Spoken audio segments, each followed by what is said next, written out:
Pros and cons, pros and cons, pros and cons and cons and pros. Hey guys, it's Daniel. Sunday night. You know how it is. Weekend's always too short. You work to live, you live to work. That's how it is in the system. What are we talking about? Talking about capitalism. We're going to look at some of those pros and cons of capitalism and just get right into it. Pro number one, economic growth.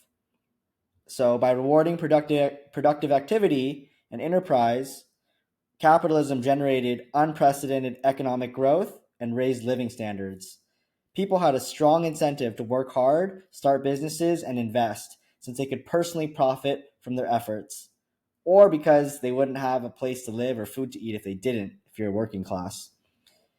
Let's take a look at this graph of global poverty from the 1800s up till now. I'm going to share my screen.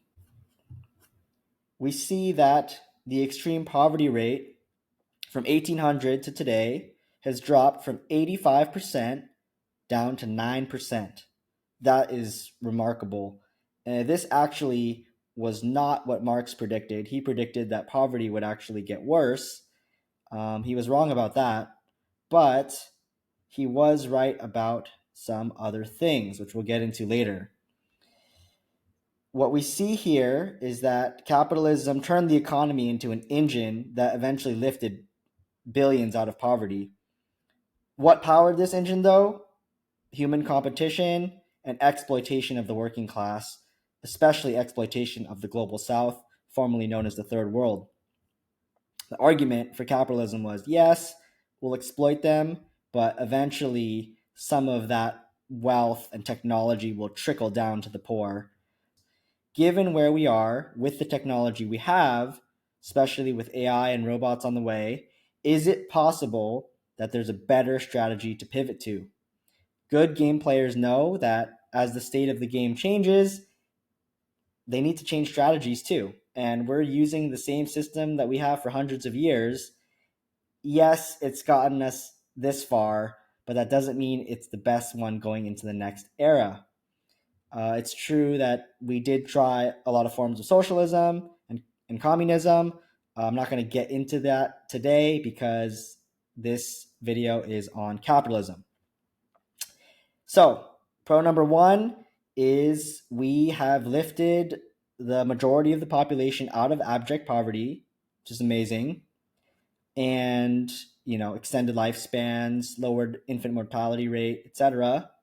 But we're going to get to con number one now, which is inequality.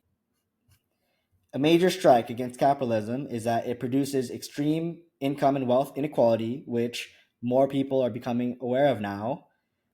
This is because of a lot of reasons. One of them is sheer luck. I mean, if you just think of like a game of Settlers of Catan, even if all the players start out with the same state and they're playing optimally, capital begets capital. And you throw into that differences in skills and abilities, geography, and some individuals and businesses or nations can accumulate far more capital than others, and that gap grows exponentially. So we see wealth getting concentrated at the top, and disadvantaged groups struggle to climb the economic ladder or escape oppression. So we're going to look at some graphs about this inequality. So we see that the wealth distribution here in 2020, we have the top 1% have 46% of the wealth in 2020, and we see the bottom 55% have only 1% of the wealth. That is pretty crazy, and you guys know this is a problem. I also wanted to highlight that if you take a look at compensation, I just saw this tweet, I guess it's a thread, where the CEO of Live Nation received $23.4 million for compensation for that year, and the average worker was paid 28,000. So the CEO is getting paid 833 times more than the average employee. Something that's interesting is that the first comment is this person saying, "So what? It's called business." And I don't know who this person is, but something tells me that this person's probably not that rich. And what's interesting is that in the current system, a lot of people are defending the system even though it really hurts them. We see that 25% of Americans have negative net worth, but more than half of them are capitalists. So I don't know if they have some hope that one day they're going to be rich or something, but they're voting against themselves. So we see that well, maybe one of the reasons is that the rich control the media. And so if you want to see how that works, the HBO show Succession is really good at depicting that. So to review, we got pro number one is economic growth, getting us out of poverty. And we see that con number one, though, is that we have this crazy inequality. Brings us to pro number two, which is innovation. One of the biggest selling points of capitalism is that it harnesses competition and profit motive to spur innovation. Companies are constantly driven to develop new and better products and services in order to attract customers and stay ahead of rivals. Does this mean that innovation is not possible in a socialist or communist system? No. Many people have been motivated to innovate without profit incentive. If you want some examples, you can see the guy who created the polio vaccine, or the guy who created the 3-point safety belt or seatbelt, which they were given away for free for the benefit of humanity, to save lives, prevent injuries, prevent disabilities. And they gave those away for free rather than patenting them because they were good people. So I don't think we should assume that profit motive is the only incentive for people to innovate, but we know that it's a great motivator. As a caveat, sometimes capitalism actually stifles innovation. So if you look at Apple, they finally switched over to USB-C, even though they could have a decade ago, but Lightning was more profitable because, you buy Apple, you got to buy Lightning cables. So for those that don't know, data transfer is 85 times faster on USB-C than on Lightning. So remember, capitalism isn't always innovation first or market demand first, it's profit first. So we're going to move to con number two, which is boom and bust cycles. Capitalism is prone to cycles of booms followed by painful busts or recessions. This was coined the business cycle. So I can show you a graph of that. And we see that we have people spending, more consumption. What happens is businesses are happy, capitalists are happy, and then what happens is consumption cannot keep up with this exponential growth. And so what happens is business owners start paying employees less, laying people off. Those people have less money to consume. So they spend less, businesses make less money, they have to lay more people off, and you enter into this positive feedback loop and you spiral into a depression. And this happens, every decade or so. It's not really, it's, impossible to predict exactly how long these cycles last, but they are inevitable in this current system. So you see the Great Depression, the Great Recession, 2008 crash, COVID-19 was kind of a recession, but we bounced out of that pretty fast.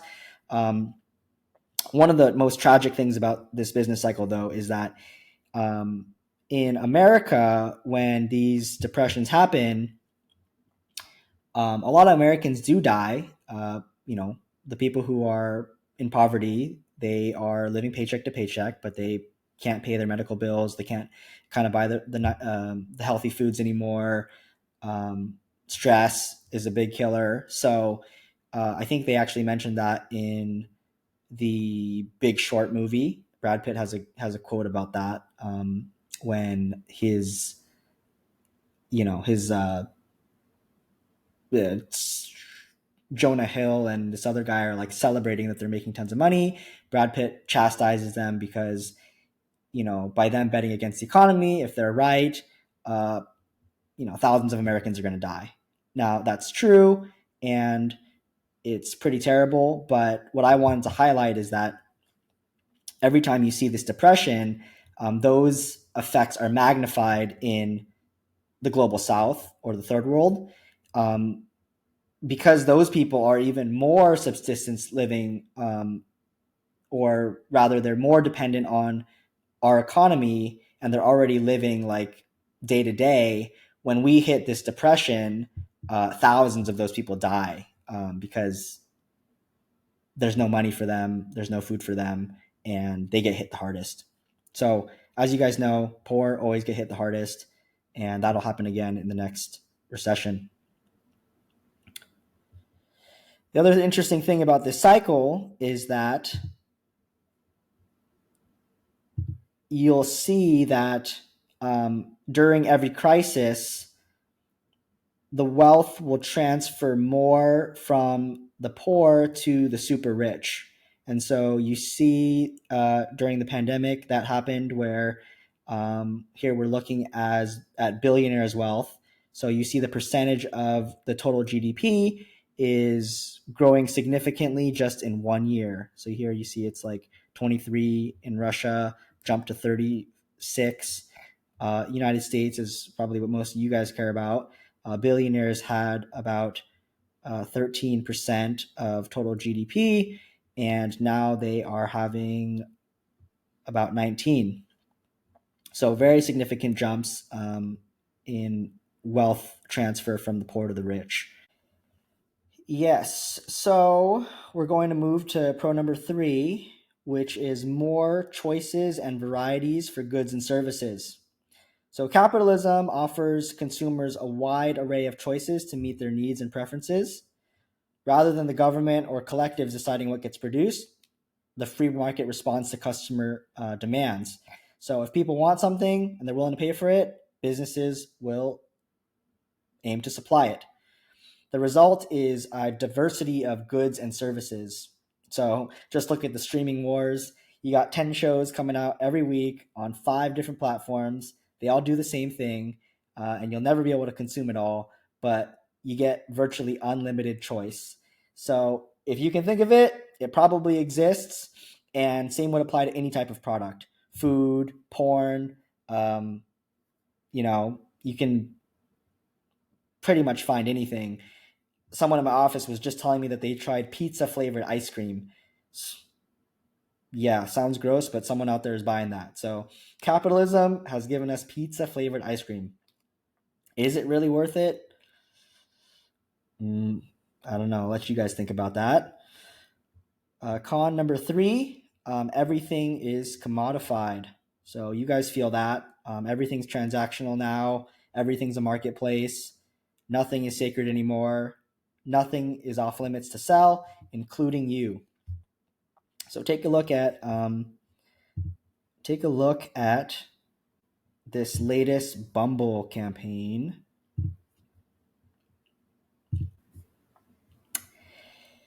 Thou shalt not give up on dating and become a nun. A vow of celibacy is not the answer. You know full well a vow of celibacy is not the answer.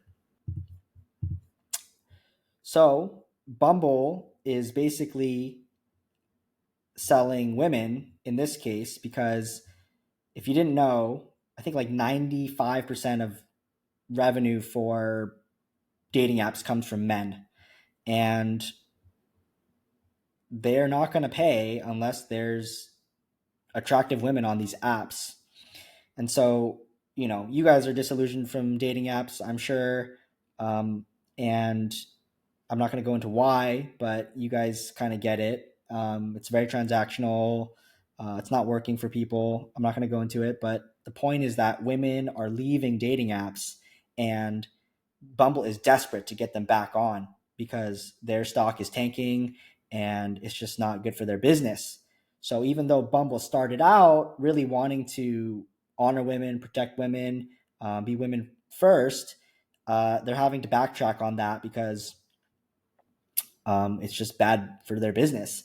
So recently they started lifting that rule where women have to make the first move, which was really their only selling point. And so now they're basically like any other app, and they're shaming women, saying that if you don't want to be on a dating app, you're a prude, you're a nun, celibacy. How long can you do that? They're kind of trying to make you doubt yourself and kind of take advantage of your pain and get you back on the app, so that men can pay to message you. So the point here is that it's really hard to stick to values when the system forces you to maximize short-term profits. Yeah, so that con was about really commodifying everything, including you. So that another example of that is Facebook selling your data. Anytime you're not paying for a service, you are the product. So yeah, I'm going to move to the pro number 4, which is social mobility. Pre-capitalism, you had to essentially be born into nobility, or you had to conquer to gain a position of significant power. But in capitalism, you can gain more power and agency through being productive and successful in accumulating capital. So originally that started with the merchant class, and in modern day, a lot of people who were in tech were able to accumulate power through the scale of technology. So this is really more of a neutral point, in the sense that who can come into power is it can be good or bad.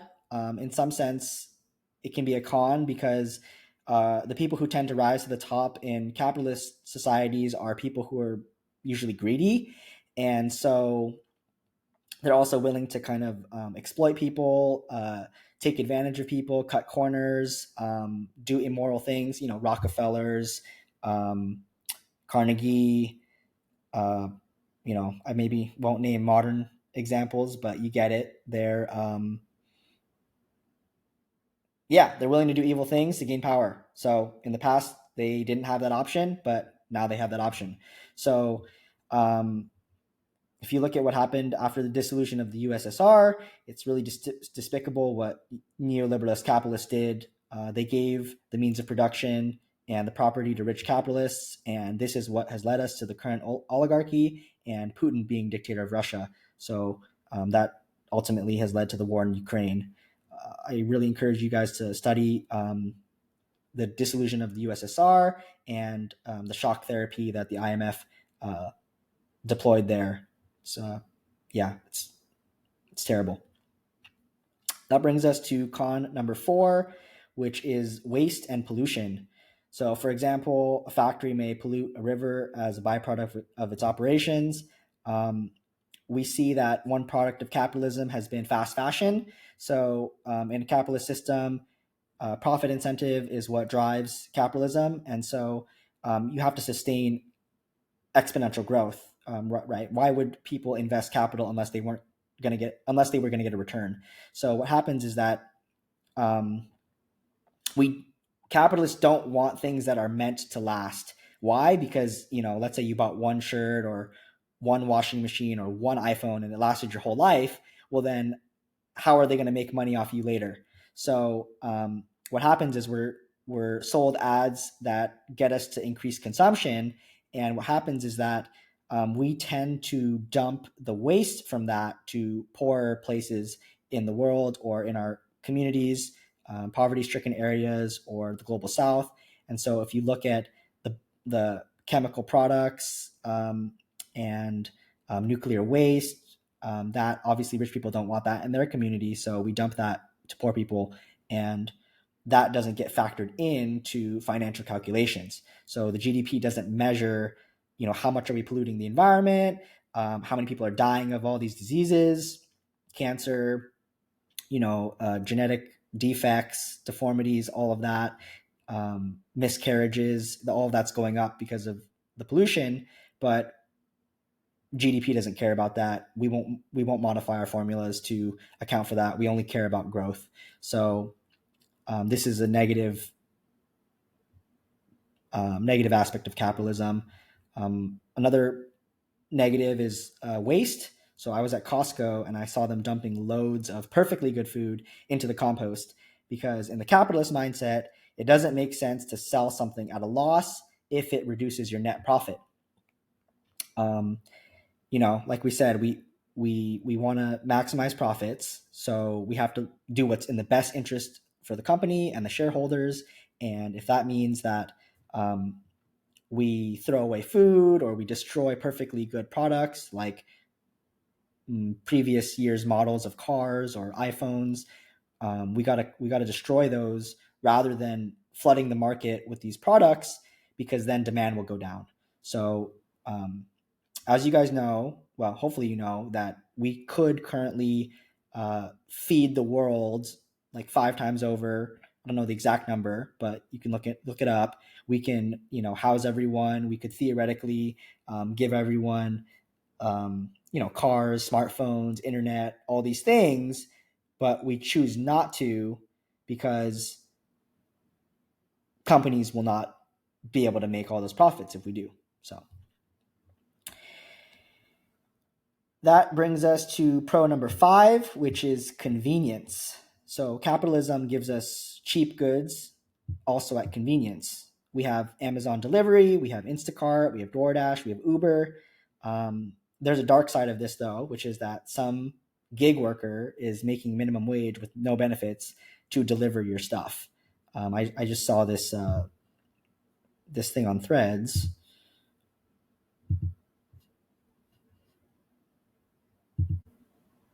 Nope, that's not the right one. It's this one. My Uber driver asked how much I was charged for the ride. It was $52, and he said Uber is only paying him $13 for it. How? This is corporate greed. So what happened here is that um, we had venture capitalists dump a lot of money into Uber. So when Uber was coming out, you could get a ride from Oakland to SF or for $10. And what's happening is that they're trying to acquire users and they're actually paying drivers really well because they need to up the supply of drivers. So they were paying Uber drivers $30 an hour, $35 an hour, maybe even 40 to 50 during surge times. And keep in mind that the end game for venture capitalists is obviously profit. So now that Uber has, control of most of the market, they drove taxi businesses out of business.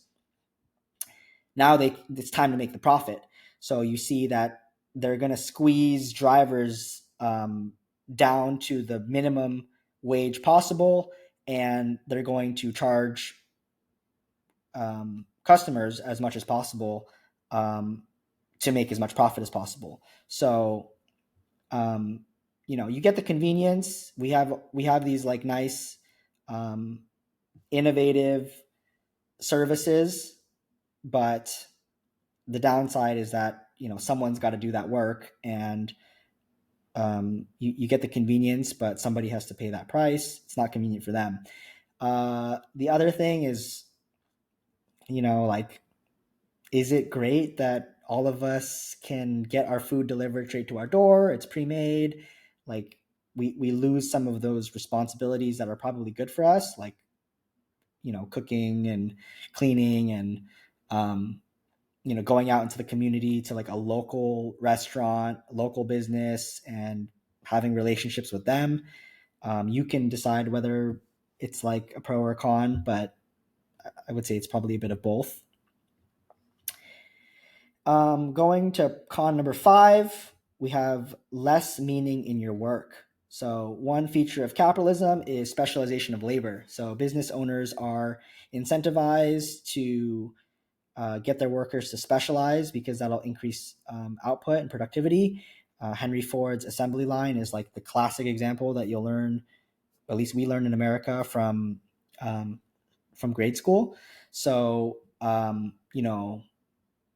in when there were more artisans, you would be like a smith or like a shoemaker, and you would kind of own that whole process. You would make the shoe, you would make the sword, and you would decide when you come to work what kind of thing you want to build, and you would put your soul and your heart into that, and then you would sell it for whatever price you wanted to later, and you kind of felt pride in your work. But in the industrial age, we're concerned with like maximizing output. So, you know, you want to business owners are incentivized to make workers a cog in a machine and make that as like well oiled as possible. So the assembly line style is kind of how everything works now. So if you kind of want to use a more modern example, like in Amazon, there's one guy whose job is just to move boxes from from A to B, and there's one guy who like scans the barcodes, and then there's one truck driver. And what this leads to is that people find their work less meaningful. At the end of the day, you're doing something that you don't want to do for low pay, and we could go into like, do they have the freedom to move to another job that they really do like doing? It's a kind of a more complicated discussion that I probably won't go into today, but the point is that we are, in exchange for this super efficient maximizing output, we are losing the meaning in our work. You guys feel it. You feel that you're a cog in a machine. You're replaceable. Some of you guys work for companies that are, that it's just about making money. It's not really adding value to society. So I won't name names, but I would just encourage all of us to reflect on our own businesses and jobs and just think like, are they actually doing meaningful work for the world, or are we just trying to sell people more shit? And I think that circling back to something we said in the beginning,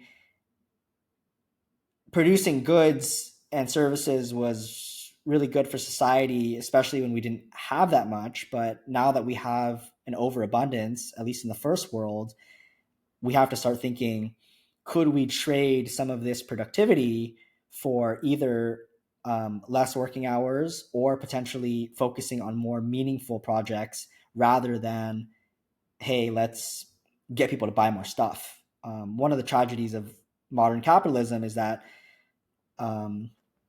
most of the brightest minds in the millennial generation spent their lives working for Google, Facebook, and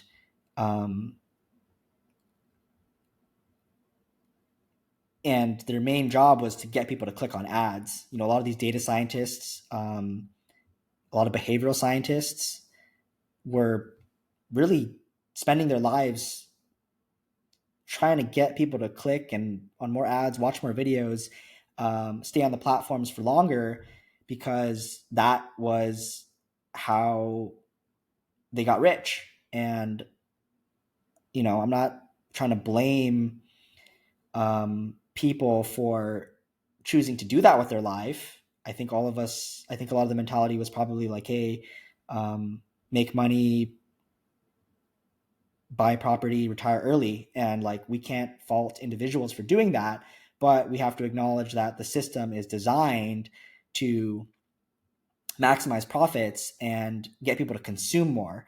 And, the fact that all of the internet is built around ads just tells us that we're getting people to buy things they don't really need. And I would say that, if you really needed something, would you really need an ad to get you to buy it?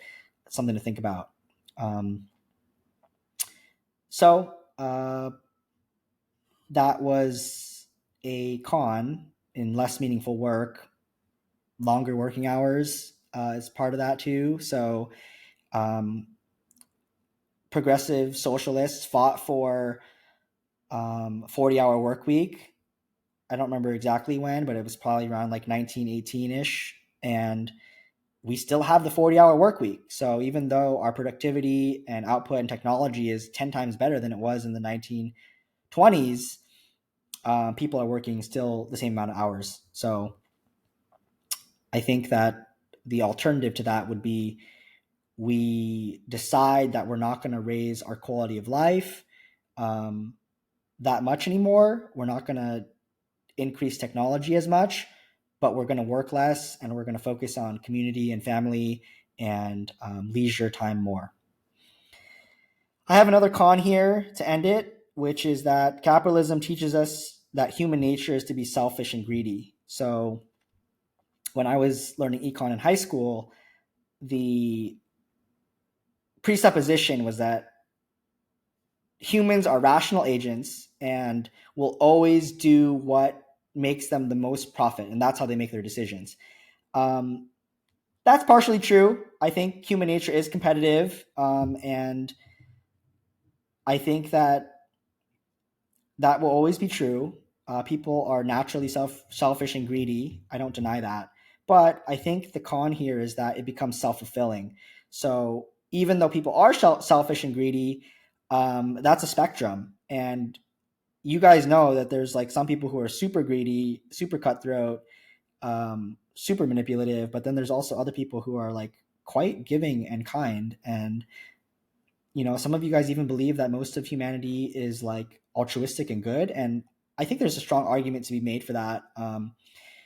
Dawkins has a famous book called Selfish Gene, but I think he was kind of proven wrong that a lot of human behavior is actually altruistic and communal, and I think that he kind of conceded that later. Richard Dawkins conceded that later to this kid who I think showed him that our genes are actually designed to be cooperative.